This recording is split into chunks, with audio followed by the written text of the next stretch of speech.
观众朋友们，大家好，欢迎您来到老梁故事会，我是老梁。今年2月，加拿大政府在对外公布的2014年加拿大经济发展计划当中提出，要终止联邦投资移民计划和联邦企业家移民计划。由于申请加拿大投资移民这个人群当中，中国大陆的富人占据相当大的比例，所以有人说呀，加拿大这项政策有针对中国大陆富人的嫌疑。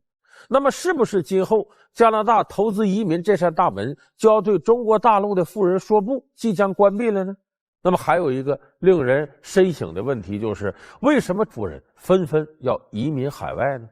那么这个新闻事实啊，您要了解之后呢，可能就会产生这样一种印象，好像中国大陆富人呢不怎么受加拿大的欢迎，给他送钱去了，要移民他那儿投资移民嘛，反而加拿大政府还不愿意接受了。那么这个是什么原因呢？说实在的，这项计划呀，我是感觉到了有一点就确确实实是触动了我们有一些人的利益。因为我不瞒大家说，我身边有一些朋友已经移民加拿大了，多数都住在温哥华，还有一些朋友呢正在打算移民加拿大。而这些人，咱们说有人说那你这朋友都富豪啊，不是那样，他们可以说得上是富人，但是离富豪谈不上。为什么呢？因为投资移民加拿大的门槛并不是那么高。它的基本要求，投资移民是什么概念呢？你首先得证明你拥有160万加元的资产。160万加元等于多少呢？等于人民币880万。就是你得能证明你的资产达到了880万人民币以上。当然这个证明在有的这个移民中介机构里边啊，有各种各样的一些办法能够规避，但是它有一个硬杠你规避不了，那就是必须还要向加拿大政府提供80万加元的5年无息贷款。就是你要投资移民过去，除了证明你有160万加元，就880万人民币以上的财产以外呢，你还要给加拿大政府借给加拿大政府80万加元，也就是440万人民币的钱借给他，而且没有利息。也就是说加拿大政府呢白使你这440万人民币15年，然后5年之后呢返还给你。也就是说真正的硬件呢是你需要在5年时间之内向加拿大提供440万人民币的无息贷款，当然5年之后全额返还。你要这么看，可能有的没有琢磨移民的朋友觉得说，那我也有资格啊，我把我这套房子卖了，我现在假如在北上广住，这一套房子几百万不成问题啊。对，他的投资门槛，移民的门槛确实不那么高，所以在这个时候有很多人琢磨到加拿大移民。我身边有些朋友已经过去了，而且说实在的，有人说到加拿大英语国家学英语吧，你要在温哥华住，你学不着英语，你能学一堆东北话、河南话、广东话。虽然这个门槛不高，那加拿大政府也白使唤440万无息贷款5年呢，这不挺大一笔钱吗？这么多人呢，那他为什么还不愿意接收呢？我跟大家说实在的，加拿大要终止投资移民的时候提了一句很明确的话，就是说现在加拿大的永久居住权和加拿大国籍它的价值被严重低估了，就说等于给贱卖了。也就是说加拿大现在终止投资移民计划，不是说将来就不搞投资移民了，就我们用大白话说吧，就不是不卖了，而是不便宜的卖了啊，可能要提高价码。因为加拿大政府认为原来这个门槛太低，等于把加拿大的永久居留权和国籍贱卖了。他为什么这么说呢？你看咱们就我可以结合我身边这些移民加拿大的富人，我给大伙说说，就是为什么加拿大政府不欢迎你现在投资移民。首先一点，都移民到加拿大的人往往是一半移过去，就是他把老婆孩子安排到那边去干嘛呢？加拿大这个免费入学、免费医疗、社会福利非常好，因为加拿大是世界领土面积第2大的国家，地广人稀，而且文化、教育、经济各方面水平都非常发达，是属于西方发达国家。那么他的福利对我们很有吸引力，把这老婆孩子弄过去呢，这老婆在那边带孩子上学，在那边生活，然后这男的呢在国内继续在国内干事业。他为啥？他认为加拿大呀那套打法咱有的中国人受不了。你等加拿大那个环境呢，它的法治和经济发展呢，已经达到一定高度了。以中国人这种惯常思维到那边去搞去，你又没有人脉优势，又没有地利优势，你很难搞出什么来。所以很多朋友觉得加拿大这钱难挣，我还不如国内能找着机会好挣呢。所以呢，老婆孩子过去了，本人呢还留在国内挣钱。结果这样一来，造成个什么情况呢？就是你所谓的投资移民，你到那边去，你除了借给加拿大政府这440万人民币以外，你没有在加拿大那儿真正的投资。你不投资不创业，在加拿大那头你就不缴什么税。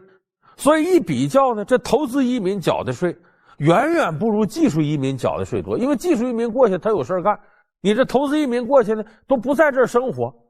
回到国内呢你也不在那儿投资置业干嘛呢？所以说这么一比，有人比出来了，如果按20年期限算，投资移民比技术移民得少交20万加元的税。所以也就是说，对加拿大当地经济的拉动和解决就业问题没有什么帮助。再有一点，你说我这提供80万加元440万人民币的这贷款呢，这个贷款它是5年以后全额返还，只是不付利息了。那么这利息呢，和他在这些年当中享受到的加拿大社会福利一比呢，很可能这福利都比那个要高。所以这么一算账，加拿大政府觉得不合适。而且这么多投资移民来了呢，在加拿大买房子，你这一买房子把加拿大当地房价都给推高了，一下给拉动起来了。有一些加拿大人对中国人很有意见，说你们中国人到加拿大来干嘛来了？也不享受生活，也不旅游，也不看电影，也不听音乐，就买房子。有钱买房子，没钱借钱也得买房子，把我们房价弄得死高死高的。事实上没有对加拿大的经济建设和这个解决就业能够起多大的贡献作用。然后你那点贷款呢，人家几年的社会福利都给回去了。所以加拿大政府觉得投资移民这个事儿现在来看对加拿大经济拉动的比较小。当然了，它内部有不同意见。你像温哥华所在的这个大不列颠哥伦比亚省，这是加拿大西部的一个省份，他们就觉得终止这个对这个省损失很大。因为大陆的投资移民主要是奔那儿去，他每年等于给这政府提供了4亿加元的无息贷款。这个贷款那么对当地经济发展和社会福利、医院、学校建设都会起到很大的作用。以往说那贷款完了你得还呢，那不要紧的，不断的有新移民补充进来，等于东墙补西墙，它能循环起来。现在你一终止了，完了贷款到期得还了，新的进不来了，所以对当地的经济呢是有一定影响，所以他们也不同意。但是这种意见呢，加拿大政府是一定会考虑的，就是我刚才说的，不是不卖，而是不便宜的卖。接下来加拿大的新的投资移民计划有可能马上就出台。第一个，这门槛会抬高，你想80万加元的无息贷款你就过去，不大可能了。再一个呢，它会有分别。如果你是就是有钱过来了，把老婆孩子安排到这儿，你还回国内该怎么的？几乎会对这样的投资移民它会有限制。他可能着重的就像挑技术移民一样，你得有技术，你这人可能能投资呢，你是那种商人，能在这发现机会，对拉动我当地就业和经济发展有好处的，他可能会抬高这样的门槛。所以说加拿大的投资移民他不光是针对中国大陆的富豪，全球所有到他这儿来的也有相当多的移民是就是到这儿来享受你福利来，我也没想在你这儿真正投资，真正的搞什么。所以加拿大今后可能会提高这个门槛。那么对于现在呢，一门谁想移民加拿大的中国富人来说呢，你也不用担心，条条大路通罗马，这条道关死了还有别的道。当然其他国家可能跟加拿大还不太一样，你像澳大利亚，它要500万澳元，等于人民币快3000万了，这个门槛是比较高的。美国呢100万美元、50万美元的投资移民都有，但是50万美元的投资移民门槛呢，你必须得把钱投到美国政府指定的，你像扶贫呐、什么就业落后地区得投到这儿，你还得至少解决人家10个以上的就业机会，所以它的门槛也不低。现在眼下呢，很多中国富人把投资移民挪到哪儿？挪到欧洲。欧洲这不是主权债务危机之后呢，像西班牙呀、葡萄牙呀、什么这个希腊呀，这些国家呀，现在这个经济状况下滑很厉害，他迫切需要吸引中国富人的钱。甚至现在有的国家，你像塞浦路斯和希腊这样的，花钱买房子就给你永久国籍。那么这个包括英国卡梅伦到中国来访问之后呢，那么当时开放的这个投资移民签证大约有1/3给了中国人，就100万英镑移民计划，你掏100万英镑到那去，你还能把老婆孩子带过去，很合中国人口味。所以现在有很多中国富人一看加拿大这条道关死了，转吧，转到那边去了。所以我说这种移民呢，现在看东方不亮西方亮，黑了南方有北方，有很多出路。那么这个时候我们就有一个问题必须得探讨了。有的人说爱国爱国，怎么还有这么多富人跑到人那儿去呢？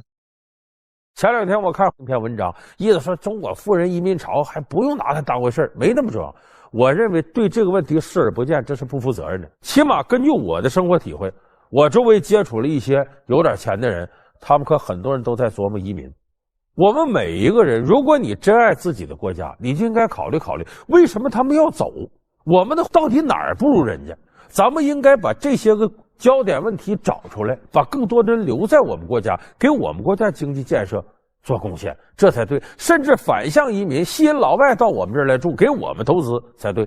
你要如果就这么想啊，移民呢就得被打倒，你这属于狭隘的爱国主义。那么咱们说，到底什么原因促成了大量的富人要移民呢？我认为第一个原因，我们说福利。这个福利包括几个方面呢？你看我一说，可能有的要投资移民的朋友就会想到，首先一个子女教育上，我们国家现在的这个教育呢，我们也知道，义务教育虽然是免费的，可是竞争太激烈。你就说高考这指挥棒，孩子一天太累，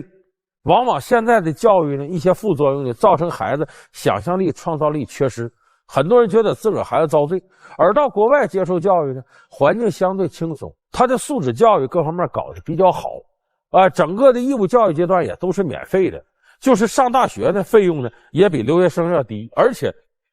移民之后你获得这国家国籍，你的孩子上这个重点名校也比要在国内出国留学要容易得多。所以子女教育是他的福利相当重要的一部分。有很多人觉得我这辈子就这样了，我得让我孩子得到更好的教育，为这个直接移民。所以这是教育上。再一个，你看他其他方面的福利，你比方说加拿大，它是全民免费医疗的，他的养老金根据你的收入然后养老金非常丰厚可观。生活在那儿呢，你不像中国现在眼下我们经常探讨养老的问题是如何的，在加拿大暂时没有这种后顾之忧，所以这是福利非常到位的。所以这些综合福利加在一块儿，觉得移民挺值，所以福利是第一个原因。第二个原因，环境。环境分成2个层面，自然环境和社会环境。我们说什么是自然环境呢？咱们看中国现在的环境发展了这些年呢，有的人就说呀，这先污染后治理。咱们的自然环境必须我们得承认这个事儿。经济高速发展在一定程度上是资源消耗和环境污染换来的。你现在各地方出现这雾霾，不就是吗？有很多有钱人希望提高自己生活质量，结果一在这天天雾霾，一呼吸空气，哎呀，我别得肺癌得什么的。所以整个这个自然环境呢，咱们觉得呢，有钱人需要提高生活质量，我不能忍受这个，我得追求更好的生活质量。到这儿，这是第一个意义上环境。第二个社会环境。社会环境是什么概念呢？咱们实事求是说啊，就是中国眼下呢，包括你看民营企业银行贷款的门槛非常高，民企在很多领域之内进不去。眼下的投资环境对民企来说已经改善很多了，但是很多地方还不到位，我们就得考虑了。我们现在的福利，我们现在自然环境和社会环境是不是存在着一些很大的差距，和人比我们有不足，我们要积极的投入到公平正义的建设当中，改善我们的社会环境，这样才能吸引更多的人留在国内进行创业。当然了，有的时候还有一些特殊情况也是移民原因，比方说咱们某些演员说某某人是英国籍，某某人美国籍，某某人这办了香港的这个永久居住证了，有人说就骂这些演员不爱国，这些艺人简直怎么的。其实我觉得您骂这话说明你完全不了解情况。为什么呢？这些艺人他为什么要办国外的居住权？一很重要一点，他要想在国外挣钱，他拥有那个国家公民身份。你比方加拿大，世界有130多国家落地免签，葡萄牙160多国家落地免签，就是办签证什么啥都非常容易。包括到欧洲深根的26个国家，你到那随便转悠，你拿着他的居民，永久居住权，当然他的国籍。可是拿着中国国籍呢，那对不住，就30多个国家落地免签，这30多个国家不发达国家还得占1多半，所以拿着中国的这个护照呢，这个呢到国外去工作什么，确实不是很方便，没有拿那国家护照那么方便。所以有的人移民呢，是出于这个原因出去的。他是为了让自己工作方便。那假如你为了生存，为了更好的发展，这时候你怎么选择呢？假如说我现在就要去到国外去赚钱去，我为了我的工作方便，可能我也会去这样选择。我认为为了个人的发展，只要我不伤害这个国家的利益，我真的怎么选择是我个人的自由，这和爱国主义没有关系。所以我认为在这种情况下，他去办一个国外的护照，获得国外的护照，这个是无可厚非的。如果中国将来有一天它的国际影响力越来越大，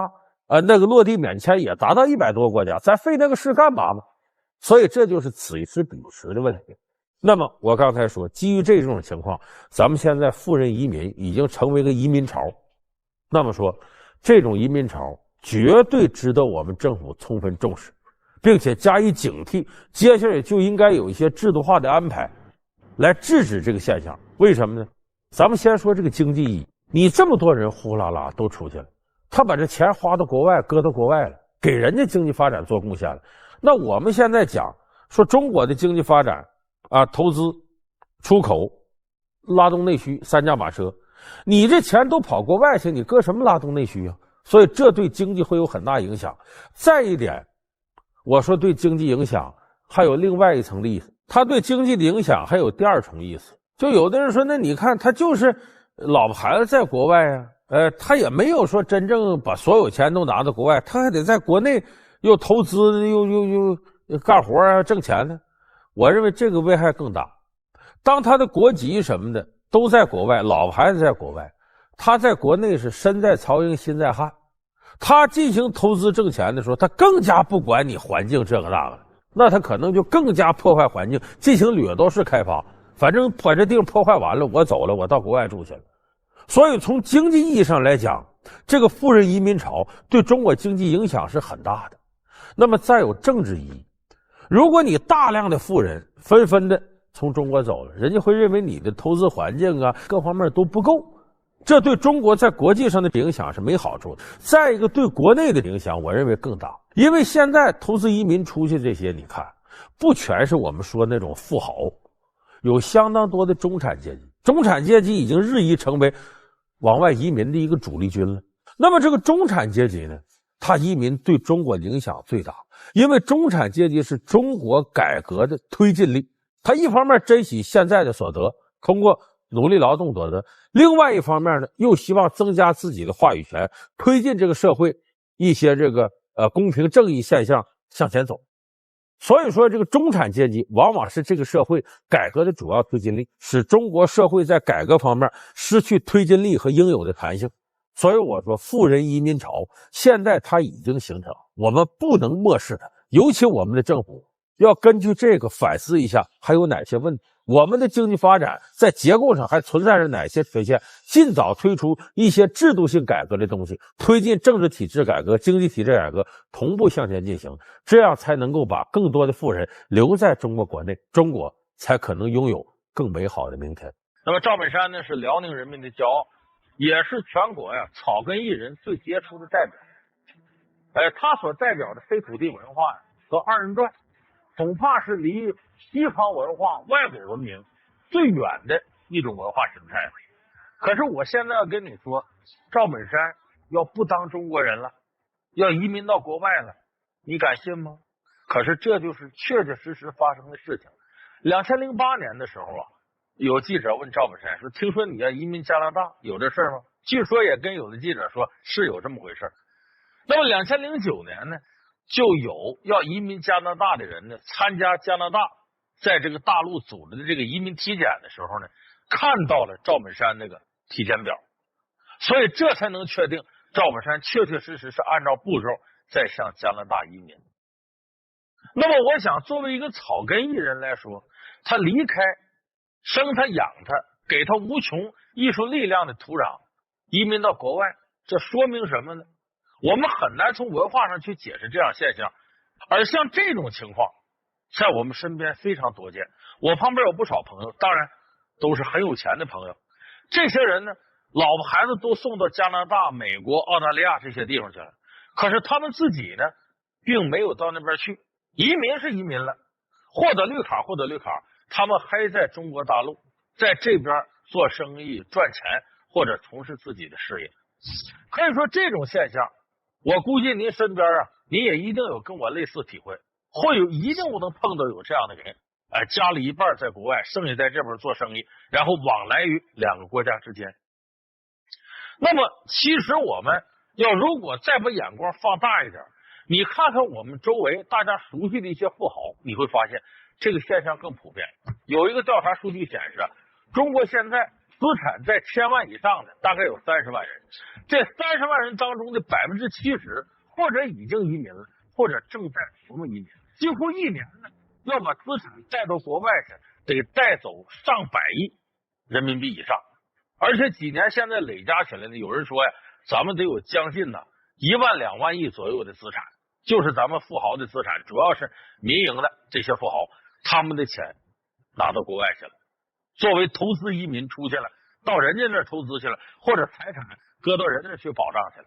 那么其实这个事儿我不妨掐尖儿，你从头看，咱们现在中国大陆的几任的民间首富都出现过这现象。你比方王健林，比方说许家印，比方说黄光裕，比方说宗庆后，比方说李彦宏，这我们大家都很熟悉吧？有百度的，有娃哈哈的，有国美的这个恒大地产的，万达地产的，这都顶尖的富豪。你仔细一调查，你发现他们或者是自己移民了，或者是获得绿卡了，或者是孩子他的继承人已经获得移民权了。你就拿王健林说吧，有人说那王健林不能移民，王健林是大代表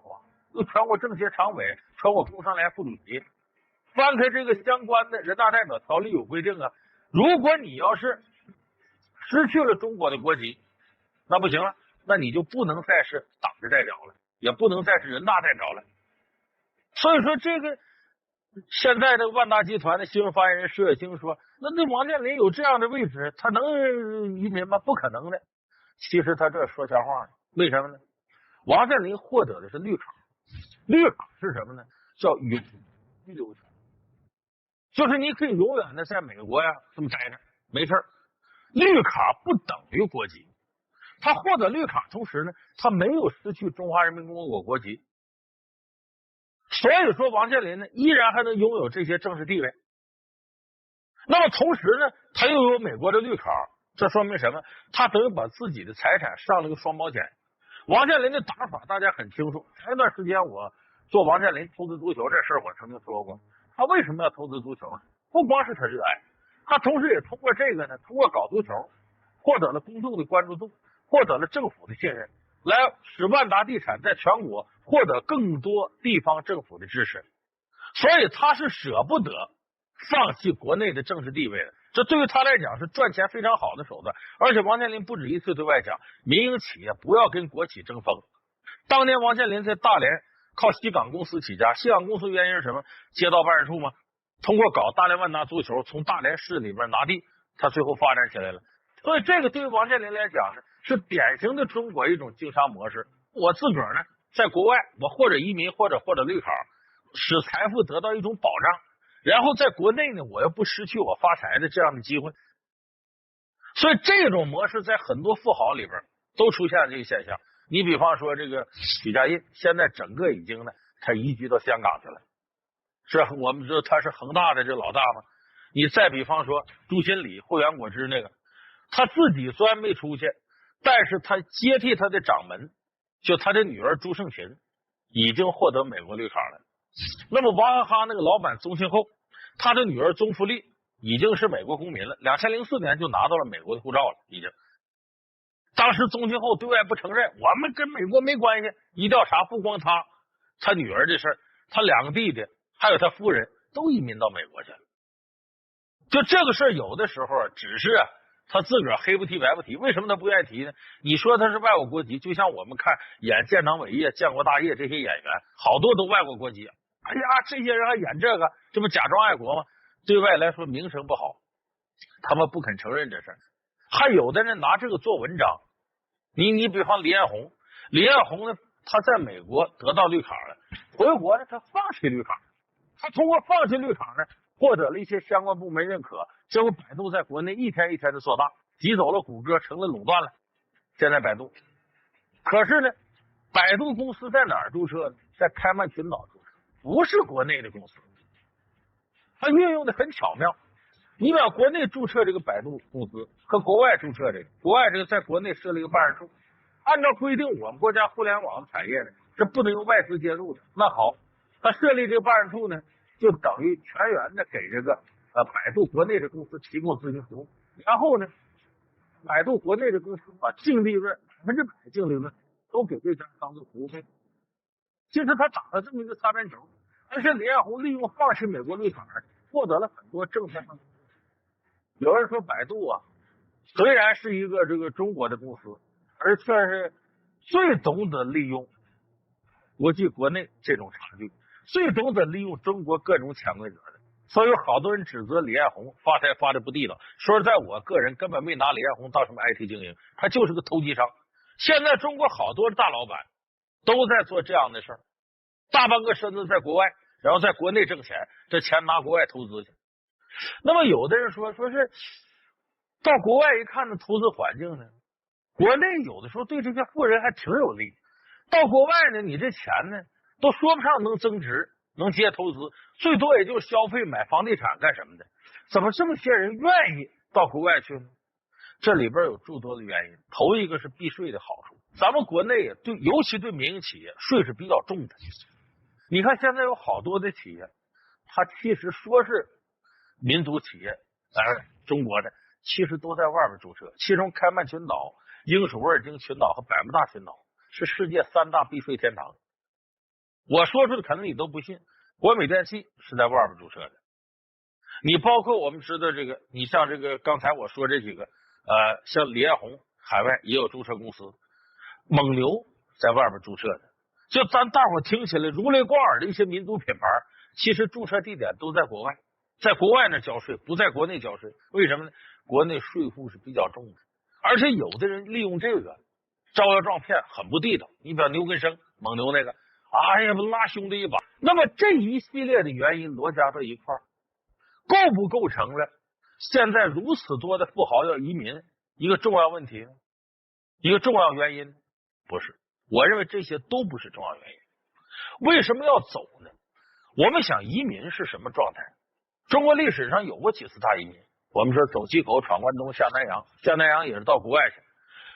那么从事移民的这里边这些组成，基本都是活不下去的底层。我在当地活不下去了，我得走。可是中国现在移民不是，是上层和中层在往外走。加拿大公民，我有一个好处，世界上我有将近130多个国家落地免签，就是我到这个地方我不用事先签证，到那地方现签都来得及。但中国就不行。中国在世界上也就有数的那么10几个国家给中国有免签。那么关于中国公民境外旅游啊，这个受限制的情况有一个调查，98个国家参加调查，中国排在倒数第10，也就仅仅比古巴、伊朗、朝鲜那几个国家好一点，就说明我们呢在国际上啊，在这个签证这方面受到限制很大。那么你要作为中国国籍的受限制，那么我变成美国国籍、加拿大国籍、澳大利亚国籍，我就不受限制了。所以这样他行动自由也方便，搞经贸活动也方便。当然呢，有更多的富豪提出啊，中国目前的教育环境不好，我得让我的子女得到良好教育，或者中国不要生2胎，我到那儿去生孩子去。前些年我们知道技术移民走了一波，可最近这波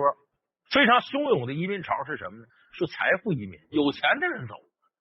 而他们走的又不那么彻底，移民到国外去了吧？哎，我回过头我还在国内挣钱，老婆还在国外，这样的非常多。那么这个现象反映什么呢？咱们实事求是说，咱们不能隐瞒这种现象，是因为这些有钱人对中国现在的政策环境、法治环境、投资环境完全失望。就是我觉得在这待没前途。最重要一点是什么？财富没有保障。就是我们这些年呢，高度重视财富，可是呢，只重视创造财富，却忽略了保护财富的机制。咱们具体给大伙说说吧，为什么这些人要走？他们其实财富拿到国外呢，也不都是说投资挣多少钱，因为人有投资有门槛嘛。比方说去加拿大，过去是你得有80万加拿大币的资产，得有40万加拿大币用来投资，现在涨到160万和80万，这两个也涨了。为什么它要涨呢？它吸收更优质的人来，因为加拿大、美国、澳大利亚很多国家是需要中国的资金，让你过来投资。可是呢，你要来太多了，当地老百姓不满意了，就跟这个国家政策有抵触了，那他抬高门槛，把你最优质的资源吸引过来。那么为什么会出现这样一种状况？咱们的这些人把财富拿到国外投资，其实不是投资，最重要是保值。这个保值也不是说为了增值，为了什么呢？我这个财产始终属于我，就财产得到保护。他为什么说在国外才能得到保护，在国内就得不到保护呢？这就恰恰说明我们国内保护财富的环境非常差。我给大家说几个例子啊，比方说第一个，现在中国的国企越来越强大，把民企挤的都没地方了。那么国企这种扩张呢，你看起来好像是地盘的扩张，其实不是，他把触角伸到各个行业当中，就把民营企业的盈利空间挤得越来越小，越来越小。蒙牛这不是吗？被中粮集团给收购了吗？这种情况比比皆是。山东日照钢铁厂本来盈利呢，结果山东钢铁厂一亏损企业把它给并购了。就是国企一点点扩大的时候，民企的空间越来越小，使这些民企企业家感觉不到我自己这个财富有多大的保障。就说我在经营同样的条件下，我干的比你好，我也难逃被你收购，被你挤走，因为你利用政策，利用权力，我这方没法跟你干，不是材质上的较量，是你权力比我大，你有人脉。所以这个是很多民营企业家对自己的财富完全失去安全感。第二个，现在差一点的民企想贷款特别难，就缺钱的民企，国有银行很难给民企贷款，这贷款也给更大企业，给国企贷，所以就把民企不少给击垮了。咱们以前说过这事。那么有钱的民企呢，我拿着钱干嘛呢？原先还能投资房地产，投资矿产资源挣钱，现在可倒好，这两个地方国家都调控，你进不来了。就民企觉得钱我在国内我也没法再挣更多的钱了，所以这是我刚才说这两条是赚钱无门，而且还不断面临着亏损的风险。那么政策环境呢，我们也知道中国的政策呀，现在这个尤其经济政策起伏比较大。金融危机来了，4万亿投资之后又要调整产业结构，很可能上半年要大加鼓励产业发展，到下半年一下就要收缩，使民间的一些企业感到无法适从，没有一个政策的稳定性，很难带来连续的财富增长。所以在这个时候，我今天拥有了若干财富，明天可能就失去。所以最近大陆有大概10几个、20几个富豪吧，有自杀的，有什么抑郁症的都有。所以就是说我们呢，往往重视了创造财富的机制，却忽略了保护财富的机制。那么保护财富对我们社会有多重要意义呢？我们过去还是一种什么思维？革命思维，大土豪分田地，均贫富，老百姓日子一苦就要把富人钱刮。其实贫富差距加大，不都是完全富人的过错，因为这个社会创造财富主要靠企业家。也就是说，这个财富的积累和增长，更多的技能是掌握在富人手里。所以你把这些富人弄的保护不了自个儿财富了，要跑了，谁带领穷人致富呢？这是个问题啊。所以就在财富增长的过程当中，一定要充分的利用各种各样的方式保护财富。可是中国保护财富的方式是什么呢？你比方说，某个企业家打破脑袋要当人大代表，挤到这里当政协委员，为什么？想跟权力拉上手，保护他的财富。有的给当官的送礼有的是跟国企套关系，这些都是什么呢？这都是不正常的财富保护方式，而且也不保准。今天这样，明天可能就那样。只有通过法律的形式来保护财富才准的。你比方说物权法的颁布，这就很好一个方式。可惜的是，物权法在各个地方政府眼里经常得不到落实，粗暴的受到践踏。你再比方说，个人所得税这个调到3500起征点，一级税率改到这个3%，这其实都是通过法律的方式来保护财富。这个应该是这个社会啊财富增长、财富巩固的一种可持续发展的模式。但可惜现在是呢，我们通过法律方式保护财富的手段呢，要么是立法这亏，要么是现实执法层面出现问题。经常出现呢，立法非常严谨，可是地方普遍性违法，然后赶到一定时机再选择性执法，出现这样一种状况，所以使我们现在一些富人呢，感觉不到自己的财富啊是安全，所以出现了大规模的移民现象。我觉得现在咱们不应该再报喜不报忧，对这个现象听之任之，睁一只眼闭一只眼，走就走吧，不是那么回事。为什么呢？他们把财富带走了的，绝不仅仅是带走这俩钱儿，说把带走了8000个亿、1万个亿带走了，不仅仅是这个钱的问题，它有两个最关键的点。第一个，我们看这个技术移民带走了知识精英，财富移民带走了财富精英。那么我们这个社会，你会发现拥有知识的人和拥有财富的人往往拥有话语权，而且他们最希望这个社会能够积极的去改革。如果拥有知识、拥有财富的人都走了，那么这个社会的改革动力来自哪儿啊？就没有人鼓吹改革，我们要向好的方向去。这个阶层抽走了的话，改革的动力就不足了，这是一个非常要命的问题。第二个就是我刚才说的，富人走了，谁带领大家致富的问题。就是你把财富精英弄走了，那么这些人掌握着大量致富的一些手段，也掌握着中国最核心的企业家精神。真正的企业家精神是产生在民企当中，而且任何一个富足的国家，企业家都是这个国家发展下去的一种动力。那么这些人如果离开了你这国家，走到国外去了，怎么办？谁带领大家致富？小平同志讲了那么句话，要让一部分人先富起来，由先富的人带动后富的人。可是我们后来这些没富的人等着他带呢，这些人跑了，他为什么跑啊？财富得不到保障，他就想抱权力的粗腿，如果抱不上或者抱上成本太高，那他就得跑嘛，这是。所以我们现在看如此多数量的移民恰恰出现在这上，而且这个移民里头还有一点非常不正常的，老婆孩子送出去了，自个儿还在国内。为什么？这里边移民的人有相当多的人他的钱来的不干净，为什么他走了还不彻底走，还要赖在国内呢？他就是在国内有他的人脉资源，所以他舍不得把这个肥肉吐出来。所以正因为这样，你才看到他那个移民过去之后呢，你看着他放弃绿卡，比方说像李彦宏这样的，他老婆在美国，他老婆获得美国永久居留权，他想接着办绿卡，2-3个月就搞定，随时都能把这绿卡捡回来。而同时他的财产转移到国外呢，国内假如出现了对你第一桶金原罪，追究你这财产怎么来的，他这财产已经安全转移到国外了，他一拍屁股走了就了了。你看今年6月份央行出台了一个就是关于在境外的一些洗钱的各方面监测，得出了一些令我们触目惊心的数据，就是我们有相当多的这个官员移民到国外，带走了大量钱，不知道为什么他跑了，他为啥跑？他100%这里有事吗？说我们现在外逃贪官卷走的钱大概有8000个亿，也就是说你从这个角度来看呢，这个移民里头有这个移民中介办一个移民的时候，你发现这个单位的领导办移民，下边中层干部连着20多个都要移民，我就不信了这些人如此一致背后能没事儿。所以说在这个移民过程当中，既有对财富保护不当的，也有一些不法分子捞了钱之后就想跑，远走高飞，永远享受花花世界的。所以现在这两种现象，前一种关乎我们经济发展的一个经济安全，关乎我们未来怎么样能够积攒财富的问题，而后一个现象直接导致腐败问题的扩大，让犯罪分子逍遥法外，伤害老百姓对政府的感情，伤害政府的公信力。所以现在这种财富阶层疯狂移民的现象必须要引起我们中央政府的注意，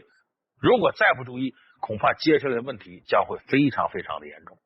这一份所谓的火星1号火星移民计划里，是由一位名字叫兰斯多普的人提出来的，然后他在荷兰注册的这家要从事火星移民的公司。那么他提出来的是呢，在2016年呢就要发射一个通讯试验卫星，然后全球范围内呢招募人，要最后选出来呢男女各50名，加起来100名，然后从这里边呢挑出2023年呢最开始4名男俩女俩，这么4个人要把他们送到火星上去，要在火星永远居住，而且是管去不管回。Because we don't have to implement the return mission, because that is really where the risks are. It is a mission of permanent settlement. You're not coming back. 这个管去不管回呢，这肯定涉及到伦理问题啊！因为你探索科学，难道非要用玩命的代价，用牺牲别人性命的代价吗？这是一个大家广泛质疑的。另外一个呢，它这个计划本身呢，给我们感觉有点天马行空。说这钱怎么来呢？我们可以在全球选拔这个移民火星的人，然后把这个转播权卖给这家电视台那家电视台，说最后至少要筹集到几十亿美元来干这个事儿。你听起来这是一个虚无缥缈的庞大的吓人的一个计划，而且相关的一些调查部门发现呢，这个兰斯多普注册这个公司啊，在荷兰的一个地方恰恰是他自己住的地方，整个公司除了老板这兰斯多普以外，只雇了1个人。再加上很多人说他这报名费啊，你交上去了，但是你要想退不回来。有人说这是不是骗局呢？我们说现在在世界范围之内，如果要被大家质疑的话，那很有可能它的影响力就完了。而且这样一个计划，我们正常人听起来你就会觉得这是不是太不靠谱了呢？即使不是骗局，也感觉类似于儿戏，好像小孩过家家一般。可是很出大家意料，全球有非常多的人关注它。当然这里大多数是天文学的爱好者，中国人有1万多名报名的，后来呢还有这个4名华人选到里头去了。Hi, my name is Kelly Girardi, and I'm applying for Mars One. I want to go to Mars because, one, I believe that it's crucial for us to have manned exploration of Mars as a planet, and 2, I believe in leading by example. Since I was a little boy and watching the sky for the first time, I know that my place is there, between the stars. Truth be told, I'm already a Martian. I'm just looking to make it official. I'm willing to test my limits. And I'm determined to go to Mars. 那么为什么会出现这样一个情况呢？我想最基础一点在于天文爱好者这5个字。因为在全球啊，喜欢研究天文的这个业余爱好者那是不计其数。罗大佑的歌唱说，多少个日子里总是一个人面对天空发呆。其实我们每个人小时候都是天文爱好者，你好奇这浩瀚的太空，尤其翻课本说是太阳系以外还有银河系，银河系有几亿、几十亿、几百亿光年，什么这个银河系里有几千个星系如何说，哎，你听着这个觉得简直神的不得了了，谁都会为之心驰神往。另外一个火星对人类的这种吸引力，随着科普的加深了，大家对它越来越感兴趣。为什么呢？因为我们呢非常渴望说，浩瀚的太空当中，除了地球以外，其他地方就没有智能生物吗？也应该一定会有类似人类的这样的生物生存吧。那么我们首先管不了外太空那么浩渺的事儿，就说太阳系以内哪个星球能不能有跟人一样的生命存在呢？那么从这序列上看呢，地球是离太阳第3近的，火星是第4近的。我们再看前面跟地球类似的星球来看呢，你比方说金星，金星没法生活这个人类，为什么？金星表面温度达450度，温度太高了，没法开发。那么再一比照呢，还就火星相对靠点谱，为啥呢？火星呢离地球呢近的时候大概是5500万公里，远的时候是4亿公里。有人说这得多远了？这在天文学上都微不足道，算很近的距离了。而且这个火星呢，从这个它的这个质量啊、半径啊各方面来说呀，就是整个的数据来看，它都介于地球跟月球之间。直径呢大约是地球的1半，质量呢是地球的1/9。这些都不重要，很重要一点，它要有大气和水，和地球一样。尽管它的大气很稀薄，但是发现呢，我们经过太空探测仪发现火星上有水，就是你有这几样，是不是有可能存在原始生命呢？当然火星上呢有很多恶劣的条件，因为它这平均温度呢是零下52度，而且存在着时速500公里以上的这暴风，是地球上飓风5倍以上，而且这里头还有大量的沙石，刮起来昏天黑地，因为没有大气层保护呢，太阳辐射更加直接，对人可能是致命的。但你即使把这些条件都加上，火星可以说是人类已知的外星球里头应该说最适合人过去居住的因为它毕竟有大气有水，有人生存的一些基本的条件。所以正是由于大家对火星越来越了解，而且这些年呢，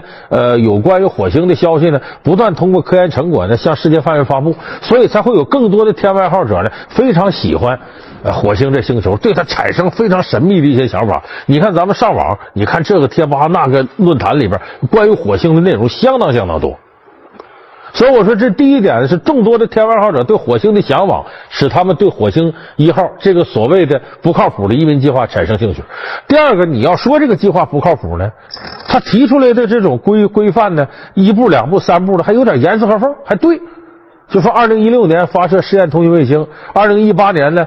再把这个什么想法直接能登陆到火星上，然后呢，到2021年呢，把是人需要的水呀、氧气呀、食品呢先运上去，到2023年再把2男2女4个大活人送上去。而且他这里边提出了很多东西呢，你比方说他这里提出的这个人类在上面怎么生存。他首先呢，我们在地球上做好这种人类生存的居住点，就是一个封闭的能够自我能量循环的系统，白色的大像太空舱似的，先运到上面去。说那个太阳辐射怎么办呢？在表面上覆盖上那个火星的一些沙土，覆盖这个避免那个辐射，然后呢用太阳能来维持能量。